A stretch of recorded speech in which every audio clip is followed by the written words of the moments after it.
ಬಲ ಒಳ್ಳೆಯದು ಬರಲೇಬೇಕಂತ ಕೇಳಿದರು.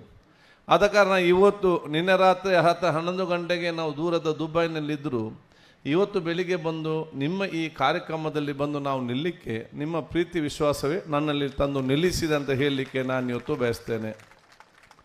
ಬಹುಶಃ ಹೇಗೆ ನಾವು ನಮ್ಮ ಧಾರ್ಮಿಕ ಕ್ಷೇತ್ರಕ್ಕೆ ಮತ್ತು ಪಾವಿತ್ರತೆ ಕಾರ್ಯಕ್ರಮಕ್ಕೆ ದೇವಸ್ಥಾನಕ್ಕೆ ಹೋಗುವಾಗ ನಮ್ಮ ಚಪ್ಪಲಿಯನ್ನು ಒಳಗೆ ಬಿಟ್ಟು ನಾವು ಹೊರಗೆ ಬರ್ತೇವೆ, ಅದೇ ರೀತಿ ಈ ಒಂದು ಪವಿತ್ರವಾದ ಕಾರ್ಯಕ್ರಮಕ್ಕೆ ನಮ್ಮ ರಾಜ್ಯಕ್ಕೆ ಅಲ್ಲಿ ದೂರ ಇಟ್ಟೇ ಇಲ್ಲಿ ಬಂದು ನಿಂತಿದ್ದೇವೆ ಅಂತ ಹೇಳಲಿಕ್ಕೆ ನಾನು ಇವತ್ತು ಬಯಸ್ತೇನೆ.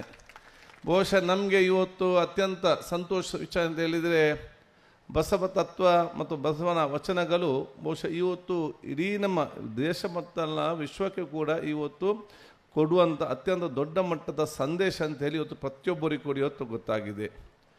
ಕರ್ನಾಟಕ ಸಂಸ್ಕೃತಿಯ ರಾಯಭಾರಿಯಾಗಿ ಇವತ್ತು ಬಸವಣ್ಣನವರು ಬಹುಶಃ ಇವತ್ತು ಘೋಷಣೆ ಮಾಡಿ ಅವರ ವಚನಗಳು ತತ್ವ ಆದರ್ಶಗಳನ್ನು ಮತ್ತಷ್ಟು ಜನರು ಮುಟ್ಟಿಸಲಿಕ್ಕೆ ಈಗಾಗಲೇ ಬೇರೆ ಬೇರೆ ಕಾರ್ಯಕ್ರಮ ಕೂಡ ಇವತ್ತು